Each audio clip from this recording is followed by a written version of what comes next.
Hello, everyone. Happy Friday.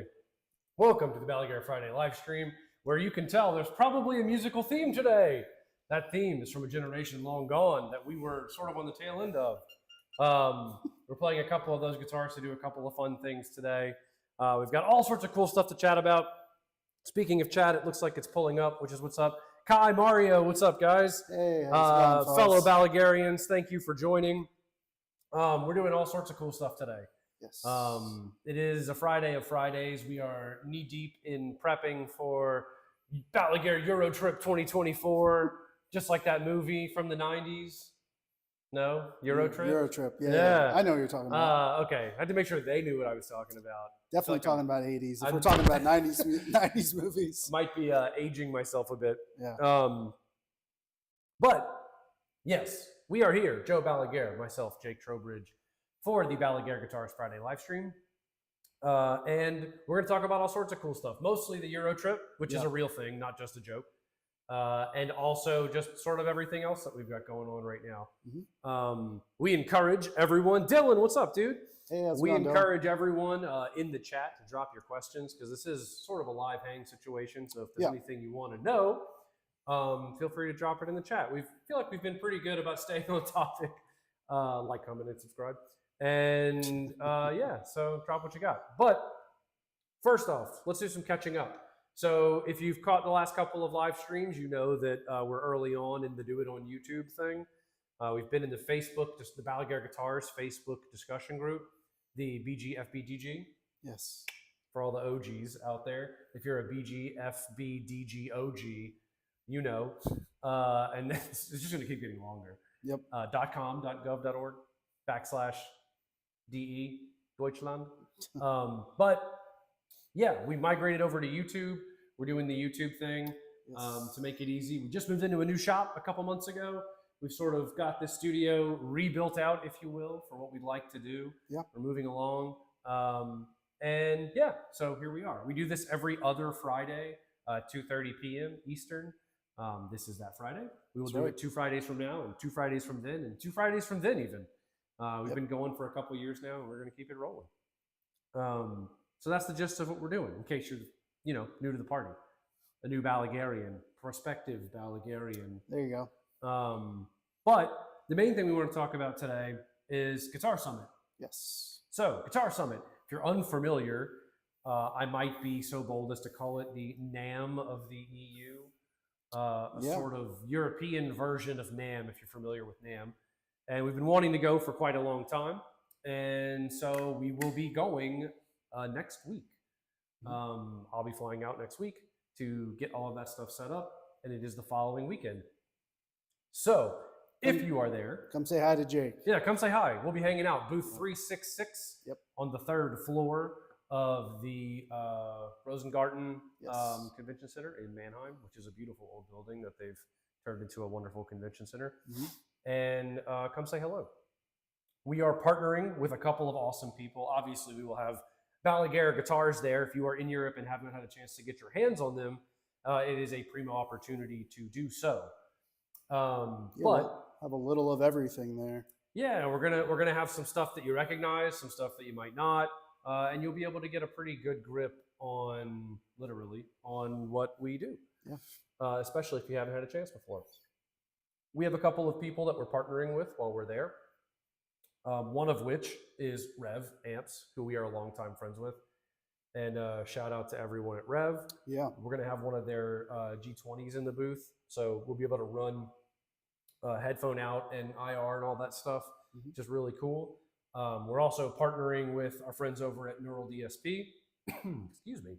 So we will have Quad Cortex in the booth, which is super rad, which is also what we use for the live streams and have used for a long time. That's right.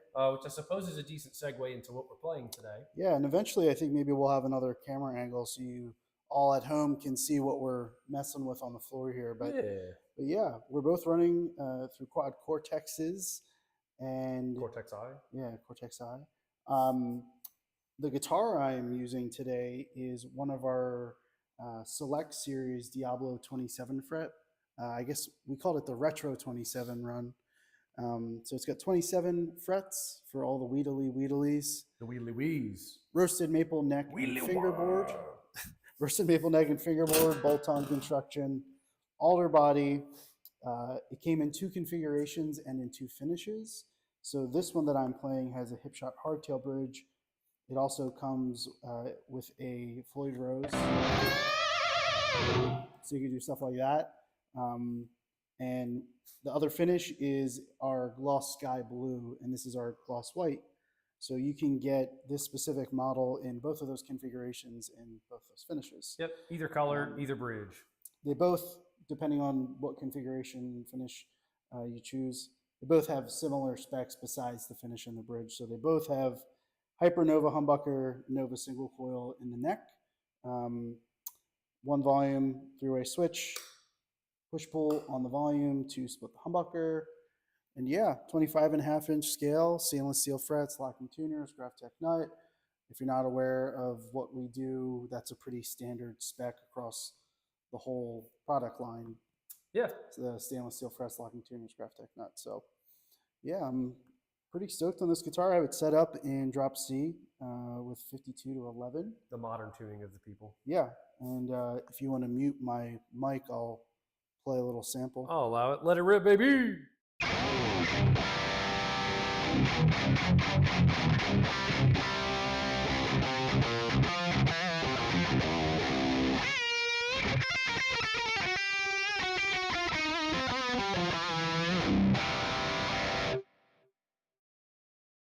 What are you playing through on the QC? What's your rig? So, sounds awesome. I am playing through a capture of an amp that is right behind us. Shout out Kai, who asked about it in the group. Yes. So this amp is a kit amp that my buddy Brett Grimm over at Omega Ampworks put together for me. So I bought the kit, the board, transformers, head shell, all the parts for it from Jason over at Head First Amplification. So you can buy literally the same stuff that is in this amp. Almost, despite some of the mods that this amp has that you don't typically get from just buying the kit that Brett so gracefully did for me when he put the amp together. But it is based off a Wizard MTL 50, which that amp is based off of a Marshall Silver Jubilee. But this is definitely a bastardized, more modern version of that amp. Whoa, can you say that on YouTube? I just did. It's a 2-channel amp though, so it's got a clean and a lead channel and a bunch of cool switches. But yeah, it sounds awesome. Yeah, I'm really happy with it. And what you're hearing now is just the high gain sound with no internal pedals or anything on in the QC. Yeah. The boost from the amp is on, but there's no boost, there's no pedal boosting anything. Yeah, that's the one cool thing about the amp is that it does come with boosts that are built into the amp per channel. You can switch them on independently. And this amp's also MIDI, which is something that isn't typical for this kit. So it has MIDI, it has an effects loop, and all of that is programmable and switchable via the QC, which is a pretty cool setup, in my opinion. And yeah, I'm very happy with it. I sold off a lot of my other amps, and the Quad Cortex really does 99.9% of what I want to do. So this was just a bucket list type of sound that I was searching for. And who knows, maybe this will inspire other things in the future. But for now, I'm loving this one-off. Yeah, give us one more quick riff. Sounds baller. Sure. No, I don't.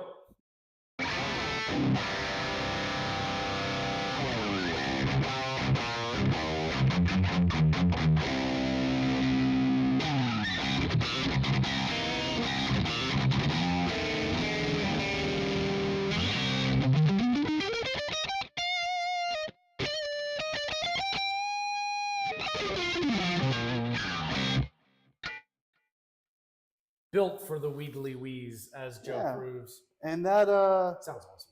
That high gain sound when you go into the middle position or when you're on a single coil setting, you can really hear the British DNA in that preamp section, the squishy, you know, it's kind of fighting you a little bit. Percussive sound that you don't get out of every high gain amp. You don't get out of most high gain amps. That isn't voiced that way. So I'm extremely happy with it. If you have a quad Cortex and you want to try this out, just message me and I'll hook you up. You can try it out. But only if you say please. Otherwise, get the hell out. Yeah, but otherwise, it's really a straightforward signal chain. It's just that going into whatever cab IR you put on here that sounds awesome. I don't know what it is, but so the cab IR on both of our presets is the stock. It's one of the stock IRs in the Quad Cortex. It's the Mesa traditional 90s V30, right, with a 57 and a 121 on it. Okay, so yeah, we've been using that I think for a while, so it's pretty straightforward. Ken says, pretty please. Getting a lot of comments about the V. That's pretty rad. Kai says, wild to see, which I guess is a solid segue into my guitar, which is actually my guitar. This is an Ether that I spec'd out right when we released it. Super sick. Yeah, it's gold burst on top, Floyd, Seymour Duncan Invaders. It's a mahogany body, roasted maple neck, ebony fingerboard, 24 frets. And yeah, it's pretty block mother of pearl inlays, lumen lay, set neck, and it sound actually no, neck through. Oh, is it neck through? Yeah, it's neck through. Let me see the back of that. Nice. Yeah, I like it. Yeah, bad boy neck through guitar. So it's rad. Kai says, wild to see an Ether on the stream. That's a rare one. Yeah, we a while back we did a run of Ethers. We called it the Ether Modern and the Ether Classic. It was the same time that we released the Typhon, so we did the Typhon Modern and the Typhon Classic. Mm-hmm. The modern versions were full contour. They had the contour in the top, contour in the back. More of a modern, like satin black, satin metallic black paint job, higher up with pickups. And then we did the classic spec of the Typhon and the Ether, which were both flat tops. In fact, Kai, I think you have one of the white ones, right? Yeah, he has a classic Ether. Yeah, one of the classic Ether models, which had like pickup rings and pickguard. What am I looking for? Two-pneumatic bridge. Yep. So they were a little more classic spec. I really liked them. I wanted one, and so I spec'd one out for myself. And yeah, I think Kai's selling his. You might want to. Oh God, get on that. I don't know about that. That's awesome. Meet him in Germany, Kai. Yeah, meet me in Germany. Come hang out. And yeah, I'm playing through the EVH 5153. It is unboosted because for the tones that we're doing, I don't really need them with the Invaders. No. It sounds like this.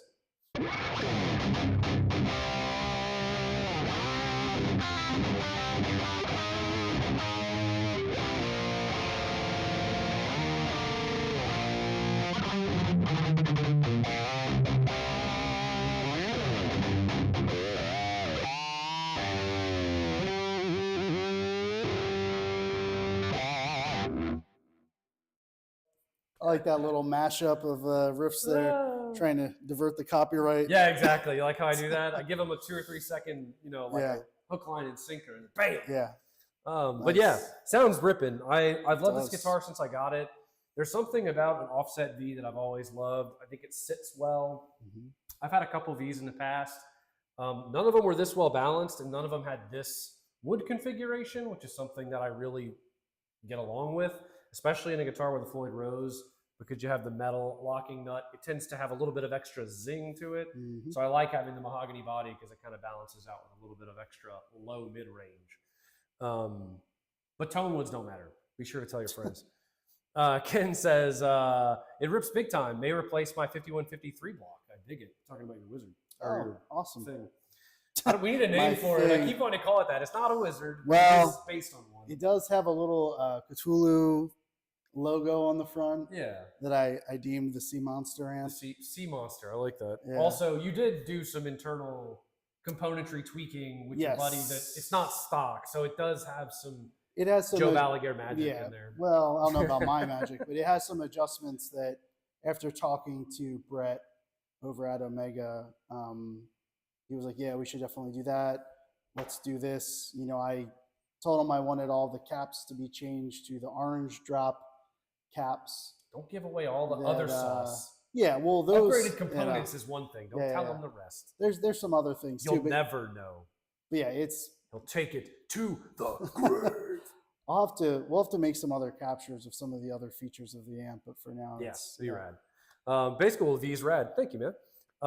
Kai says your tone is fierce. Also rad. Thank you. Appreciate that. Let's see, Riser. What's up, dude? Hello from France. Haha. Bonjour. Hope you're having a good day, man. We will be, friendly reminder for all of our European friends, we will be in Germany, in Mannheim, Germany for Guitar Summit in about a week and a half. So if you have the time and the means, please come hang out. I'll be out there having a good time.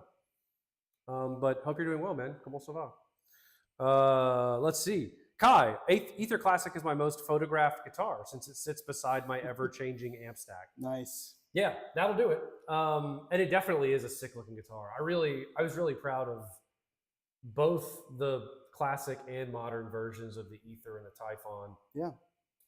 They were awesome and were great fun. They were super popular. We didn't keep them very long because everyone bought them, which was really cool. Yeah. Including our dealers, which was rad.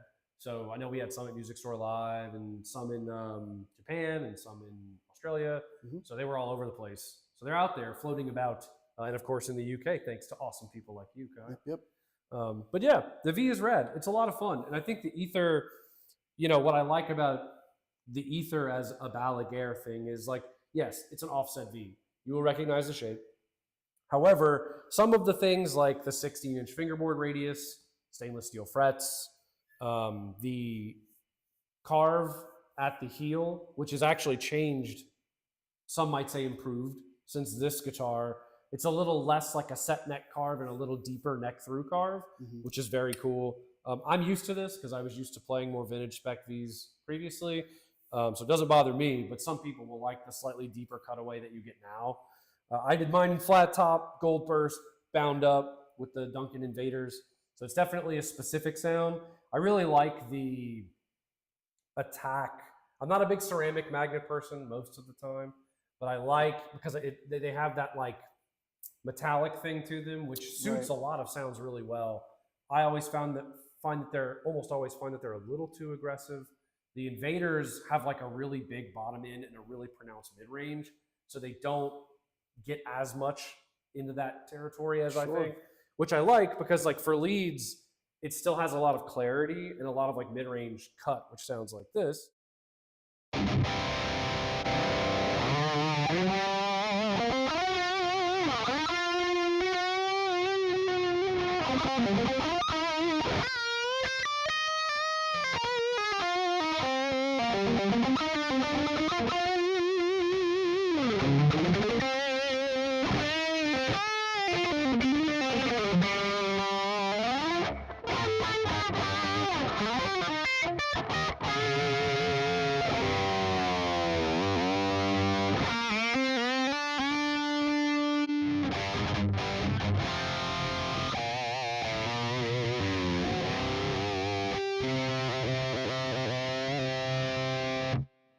It does that thing for sure.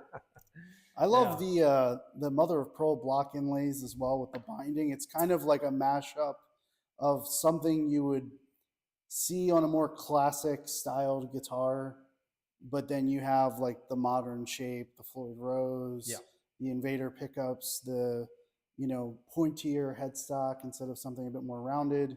So it's a really cool example of fusing both of those things. Yeah, it's definitely, I mean, if I may toot your horn, don't clip that, please. It's why I started playing Balaguer in the first place, right? Is that I could have an aesthetic that I liked with the modern spec that I wanted. And I mean, it's going to sound like, we're just drinking the Kool-Aid or chilling over here, but it really is, that's the vibe, right? If you want something that looks hyper modern, you can do that. If you want something that looks hyper vintage, you can do that. If you want something in the middle, you can do that too. And all of them will play and set up the way that a modern guitar does, where you are not having to fight the guitar to get it where you want it. And that's what first drew me to Balaguer, and it's what I love about something like this, is I can do the classic spec, right? Binding, mother of pearl blocks, which feels at home for me, with a metallic burst. Like there's nothing screaming modern about this until, you know, I do have the invaders in it.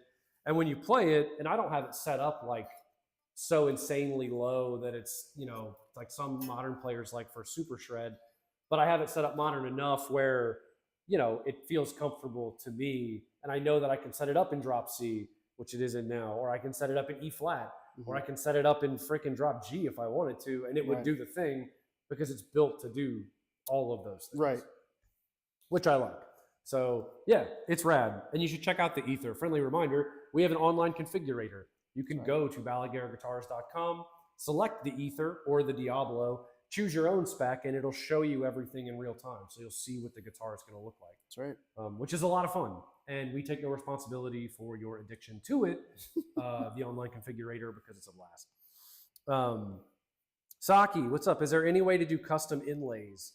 So currently we only do custom inlays for artists and signature guitars. It's something we've explored. It's not an absolute no forever, but for now it's a pretty limited option. Yeah, it's very time consuming. And the amount of labor that goes into designing a custom inlay, going back and forth with tweaks with the customer, and then just spending that extra time on the CNC to do the one-off inlay.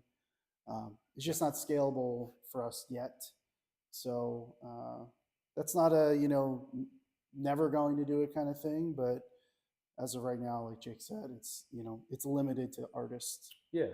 And, you know, there's some stuff out there. You can check it all out, but it's pretty cut and dry. Check out the builder if you do want to see all the options that we do offer. They're all floating around.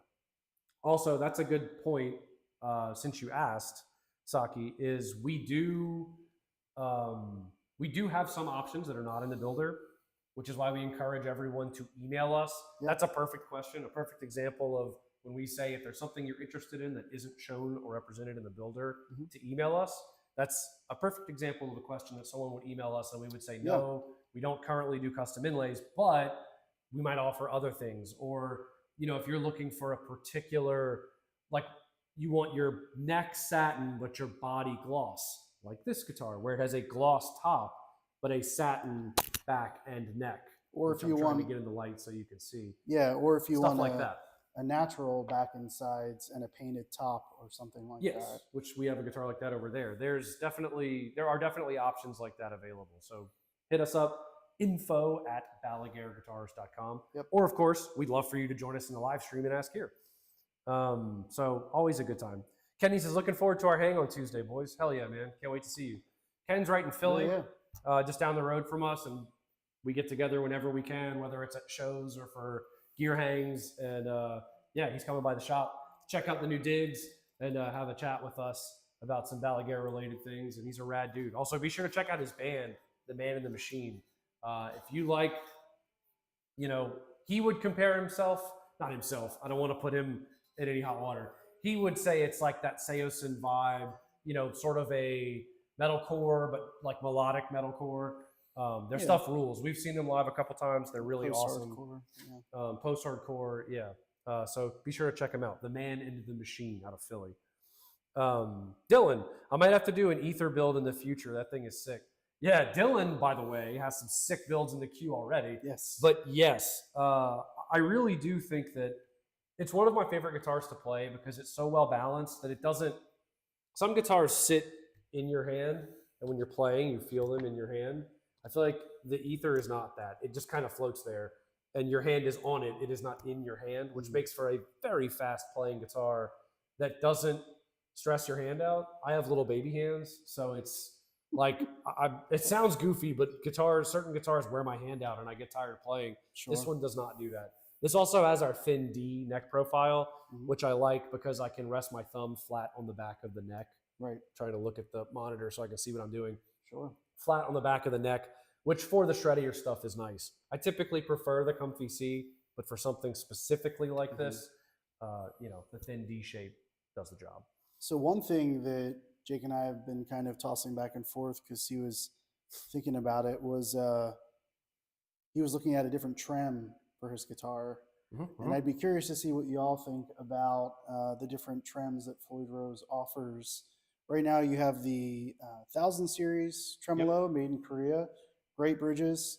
Oh yeah, I've never had any issues with it. Yeah, there's also the 1500 series, which is also still made in Korea, but it has stainless steel parts. Right. Like the intonation screws, the locking nuts, locking screws down at the nut. And which is what comes standard on our guitars now. yes. If you order a Floyd Rose, it's a 1500 series unless you request the original. Right. Which and, you can. Yeah, and you were talking about the 1984 trem? Oh, I wasn't just talking about it, dog. Oh, okay. It's on its way. It's on its way? You ordered it? Yeah, I didn't order the 84, but I did order an original. Ah, yeah. Okay. So the original has the 1984 has like the brass. Sneaky. The brass screws and a couple of other things, but the only thing that I didn't like, it has the old school trim arm that like bolts in. Mm-hmm. So you can't, it's difficult to adjust and take the trim arm in and out. And the original now you can get the push-in arm with the hybrid system, which is what I got. Right. I also upgraded to the tone block, so it's got the big brass block in the back and all that stuff. Yeah. Yeah, we ordered an original Floyd Rose for a customer, and I was like, I'll just throw a line in there too. So yes. Little did I know. I'm super stoked. It's nice. Gonna be rad. It's awesome. But yeah, we do offer all of that. So yes. We've had customers do Goto if they prefer the Goto. Yep. Even Kaler, if you're into that too. Like we do all sorts of stuff. We've met Gary a couple times. Super nice guy. Good examples of off the menu things that we've done that like you won't find a Kaler in the online configurator. Right. You won't find the Goto one. It's like 1996T tremolo, I believe, is the model. But we can source that stuff. So just hit us up. Kenny says, gaze into Joe's eyes, Jake, make him feel the burn. Got him. Kenny says also, he's like the opposite. He likes a guitar to look classic, but feel and sound uber modern, which is definitely a trend with our stuff. Some people like Ken will build a guitar that looks like it came off, a rack years ago, but has our modern pickups in it, or bare knuckles, or Lundgrens, or whatever. I could see that with his Espada, especially the color and the. Yeah, Ken also, by the way, look him up on the Cortex Cloud. He also runs a quad Cortex. His preset is baller. It sounds really good. It's a boosted 5153, and it sounds ripping. He just made a preset with the MTL I sent him as well. Check that out. Kenny says the hands. Kai says D-shape is wild. I've never tried anything else like it. Yeah, I think a lot of people, so for those who don't know, we offer two standard neck shapes, the comfy C and the thin D. I think a lot of people hear thin D and they think like wizard, like thin, like shred thin. And it is thinner than our comfy C in the middle of the neck. So like where you put your thumb, if you put your thumb behind the neck, it is thinner. But the shoulders are still pronounced. So it's not like crazy thin. There's still some meat for you to get your hand on. Yeah, I said it. It's just a little more, I don't know. To me, it just lends itself to a flatter feel, but you've still got neck there to keep. If you still like a neck with some beef, some resonance, you like that feel, but you want that thinner vibe, the thin D is the way to go. And the thin D is also the flatness on the back of the neck and the pronounced shoulders. That was intentional. There's a lot of studies around ergonomics and physical therapists who play guitar and have done studies around how your hand naturally moves down the neck and where your thumb is positioned. So the thin D was born from that type of research and experience that I've gained from talking to people who specifically had hands in figuring all of that out. Who specifically had hands on necks. No, seriously. People's necks and guitar necks. The guy I used to know was a physical therapist for like 12-something years, and then he got into lutherie. And there was a lot of cool research he did on that. But yeah, so the thin D was definitely inspired by that.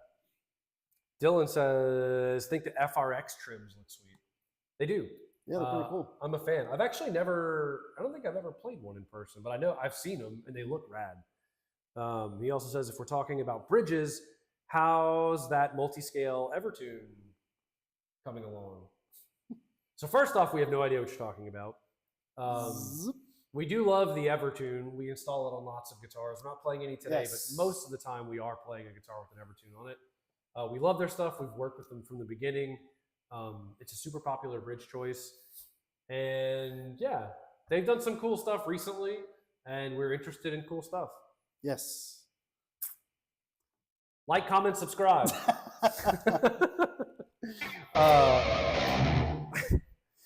Kai says, thin D feels almost like a C got squared off into a trapezoidal shape. Yeah, it is kind of, it feels almost more like the C got bumped out and thinned in the middle rather than you shaved it down. It's definitely a different vibe. I can see that. Dylan says, I can attest to the thin D. All my BG builds have it. My favorite neck profile, hands down. Thank you, man. That's very kind of you. Stoked to hear that. Yeah. So what I will say is there's a question in here that I haven't answered yet because it's going to be a good one, but I think we should play a little bit first. Okay. So we're going to jam for a second because we feel like it. I may even give Joe some clean tones.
Not too bad for off the cuff.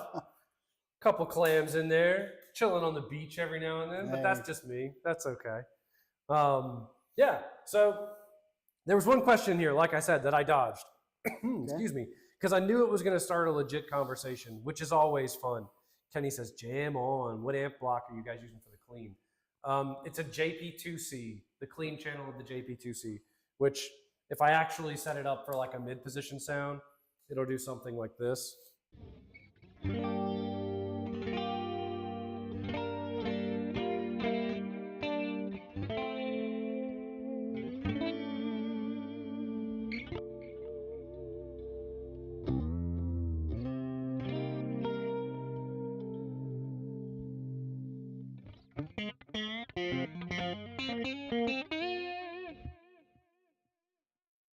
So yeah, it's a JP2C, channel 1 of the JP2C, set up for, basically I ripped Petrucci settings and then made a couple tweaks myself to get it more where I want. Yeah, prog metal clean. Yeah, that's what it is. It's got compression in the front. a little bit of tape delay on the back with some ambience and some chorus. It is my go-to clean sound for the more modern settings, and certainly for anything 80s. Sounds awesome. Thank you. I'm a big fan. But anyway, nice and jangly. Thank you, man. So Dylan asked a question that I think would be fun to answer. Okay.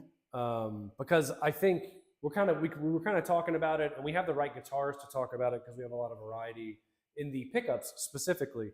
And Dylan says, of all the pickups that we guys offer, and I'll extend that to of all the pickups out there, but we'll start with Balaguer. What are your personal favorites? And I'll also tack on and why. I have an answer already because I know what my favorite of our pickups are. Yeah, I mean, my favorite pickup ever, which influenced the creation of the evergreen humbucker, I guess it really stems from two different pickups. It stems from a 1981 set of Tim Shaw humbuckers that I had in a Les Paul Custom that I owned,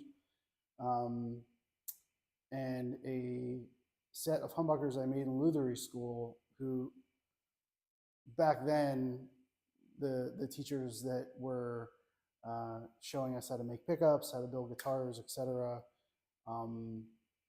Were heavily influenced by Fender, but there was one guy, Dave Maddox, who was a Fender custom shop builder, who was obviously influenced by Fender, but he liked a whole bunch of different stuff.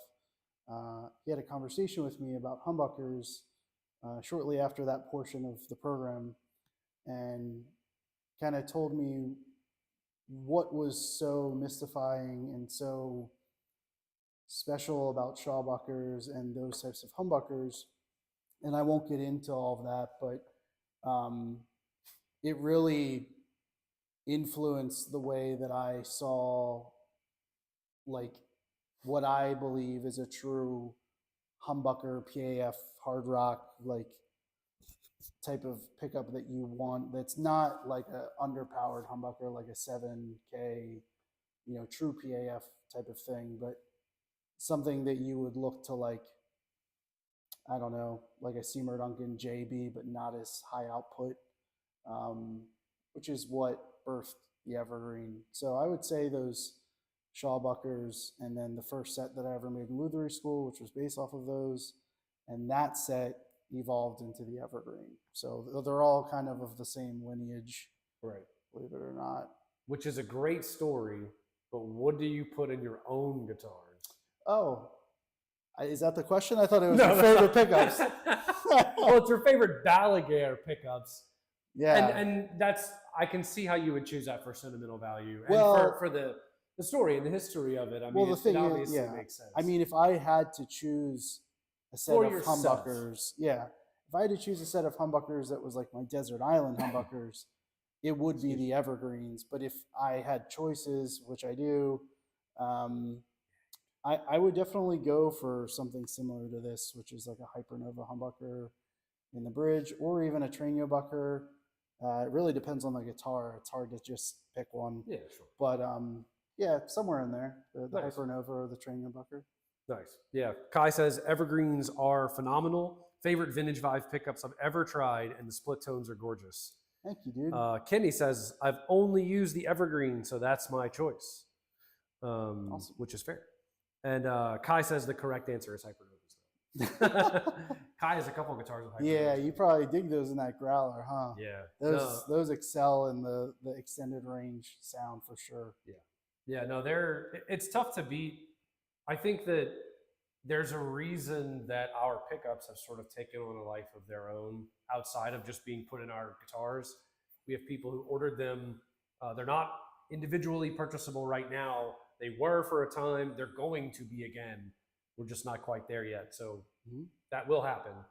But the reason they've taken on, or at least part of the reason they've taken on kind of a life of their own, I think is because our pickups sit in a place, right? You can put a pickup in the camp of other pickups or find comparisons, and that's all fine. But I think that our pickups don't sound like other people's pickups. If you put the Evergreen, for instance, in with a group of other, let's say, medium output PAF style pickups, it doesn't sound like any of the other ones. It doesn't sound like a Seymour Duncan 59. Doesn't sound like a DiMarzio PAF Pro or PAF 36th anniversary. You know, it doesn't sound like a bare knuckle mule. I could go on and on and on. It has its own sound, which is really cool. And it's something, it's a testament to your design, of course. But also it's just nice to be able to stand behind our pickups as not just like copies of other pickups. Right. And as you escalate in output through the humbuckers or look at single coils, that's still going to be the thing. They don't sound like other pickups, which is really cool. And I think my personal favorite, for what it's worth, if I had a Desert Island pickup, it would be the Feral, which is like our mid-output, sort of like hot PAF, but with a bit of a more modern EQ twist on it. I think they can do anything well, from the cleanest of clean to the brutalist of metal. But the Fission Bucker, which we newly reintroduced and will be in the USA Seraph run, the Seraph Modern run that we're doing, which, by the way, those are still available. Yeah, check it out on the site. Check them out on the website. They, to me, exemplify just about everything that I look for in a pickup set, which is the neck pickup is lower output than the bridge pickup. So it leans more towards those sort of like clear but bubbly tones. And the bridge pickup is higher output, but not crazy high output. It's like 16K-ish. So you can really, if you're playing through a clean sound, it's not pushing the amp so hard that you're getting breakup. Right. And if you hit it hard, you can make it do that. But it's also got enough output where if you play it into a boosted 5150 or whatever, boosted Uberschall, it'll do those tones too. And it never gets too spiky. It's got a really nice tone to it. So I would say the Fission Buckers are my favorite set, if we're going to stick with Balaguer. And I have them in 2 of my guitars, and I have Trano Buckers in another, and I have Ferals in another, because I do think, like you said, depending on the guitar and what you plan on doing with it, they all serve a purpose. Horses for courses, as they say in your neck of the woods, Kai. You know, different strokes for different folks, as we might say here. Yeah. And different applications, right? Like that's the whole point, is they all do something individual. We're not overlapping with other pickups. And whatever you want, there's something that does that thing.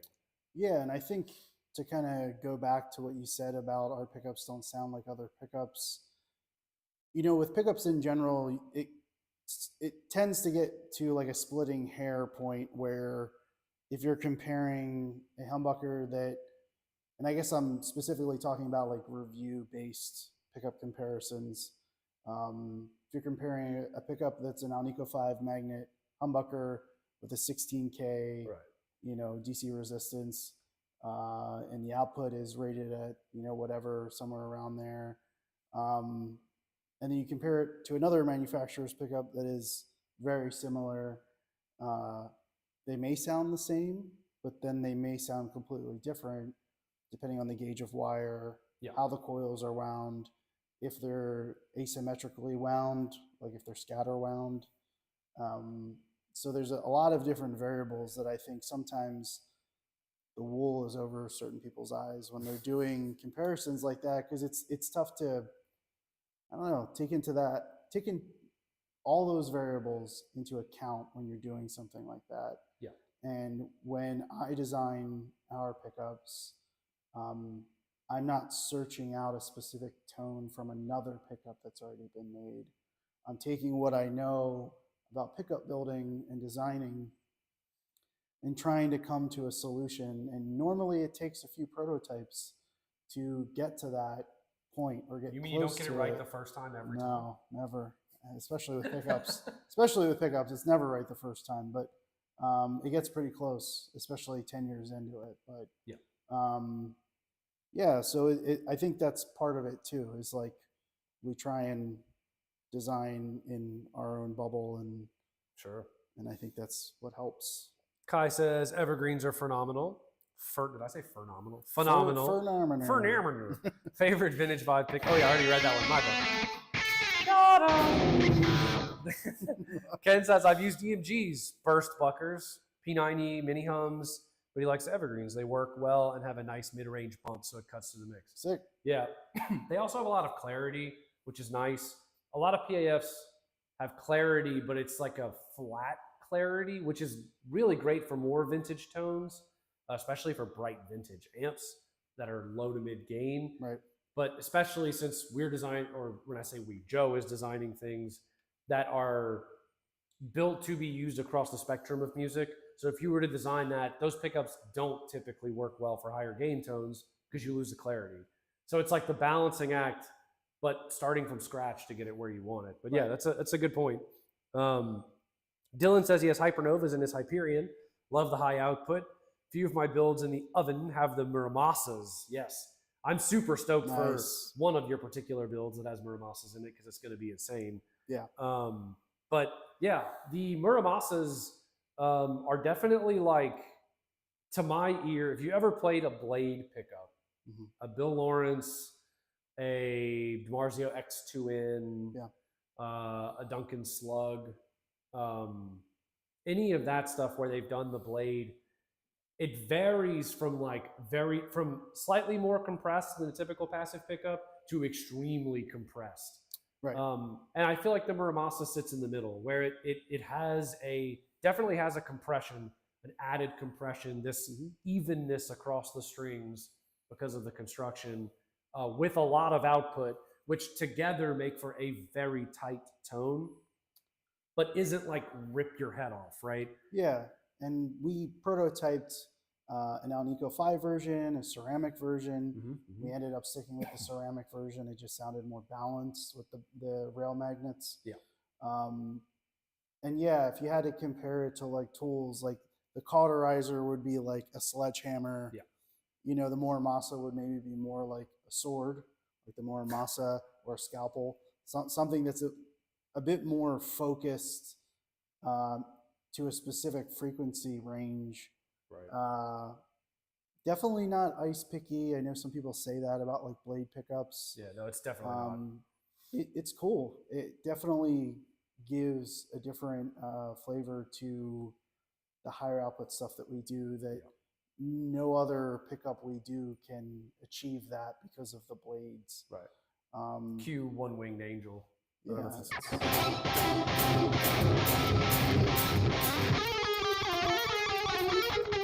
Something like that. Explain to everyone at home what that was, because I don't think anyone gets it. Oh no, there's someone out there who gets it. If you do, drop it in the comments. Okay.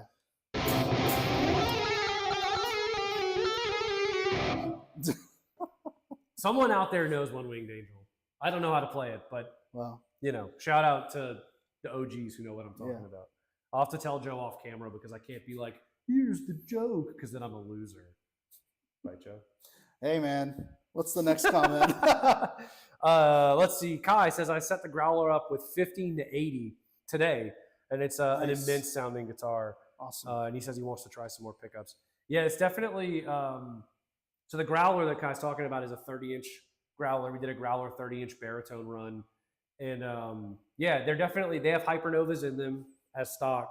So for an ash-bodied guitar with Hypernovas, there's naturally going to be a lot of clarity, a lot of presence, and it would come across as super aggressive, certainly in standard tuning, but because it's a 30-inch baritone, you get that extra low end, and it just makes this massive sound. And especially if you're playing big strings, it's just going to be like a freaking powerhouse. Yeah, and I think those had roasted maple necks and ebony fingerboard, so it's a very balanced guitar, but definitely like Jake said, the brighter, body woods, more resonant. Love the Feral so much. Hey, Kyle Chapman, what's up, dude? Thanks for dropping in. Hey. Yeah, dude, freaking Kyle gets it. Behemoth? No. Sephiroth. Oh, Sephiroth, Final Fantasy. Yeah. Nice. I think that's actually the notes for that part, but the other, it's like that weird, they do the triad thing. I don't know where it is, but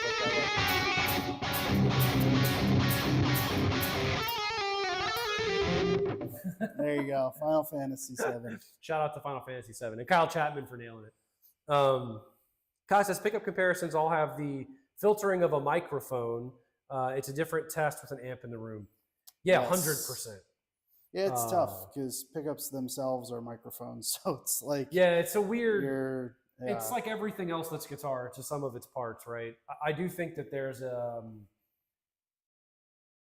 if you've been around the live stream long enough, you know about this, but we are going to release a bunch of stuff about our pickups that's going to involve some really direct comparisons that at the very least, it is the exact same tone from pickup to pickup. This fall, yeah. Yeah, so if you switch from amp to amp, if you switch from guitar to guitar, those things do affect the sound. We put together a giant pickup comparison of all of our pickups using the exact same guitar. We had preloaded pick guards. You'll see all this stuff later. We'll share it with everybody. But preloaded pick guards that we just swapped out from the same guitar, same pots, same switches, same everything. So same tones in the quad cortex, which we used to record it. Yeah. So literally the only thing that's changing are the pickups in the guitar. Yep. And you can hear them back to back, clean, mid gain, high gain. Yeah. So it's about as scientific as we could make it. So that will be coming. And we had a great guitar player, Gerard, come on screen and write a bunch of stuff. And his riffs were sick.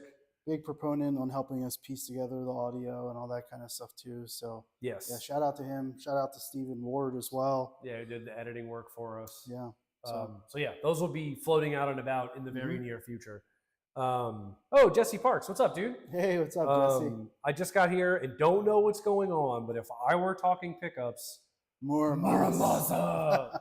Yeah, nice. Not the wrong answer.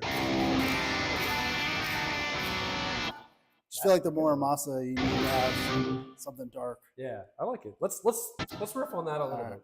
What am I looking at? Oh yeah. Yeah, turn the mics off. So not used to using this thing yet. That's okay. Oh, Jamie Gold. What's up, Jamie Gold? There he is. Longtime friend of Joe and longtime friend of me now, Jamie Gold, friend of the brand. What you guys can't see is his drum set to the left of Jake right now. Oh yeah, he's a sick drummer, and it's sitting right there, and we're probably going to be jamming in the next not too long. Yep. Kai says, did you grab these? Would be sick to. Sorry, hold on. There's a heart in the way. What's happening? Did you grab this? Would be sick to rename them and hear them through a real amp and cab. Reamp them. Yeah, we did. Sorry, I couldn't see the word reamp because there's this little heart thing in the way. Yes, we did. And we are going to provide the quad cortex tone that we used, as well as the DIs. So yes, you will have the opportunity to do all of that, which will be a freaking blast. Super stoked for that. But good shout out. So yes, we should jam. I like that. Play that like black metal riff again. Okay.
Not too bad. Left all the mics on for about the first 5 seconds, but I did catch it. I did catch it. That's okay.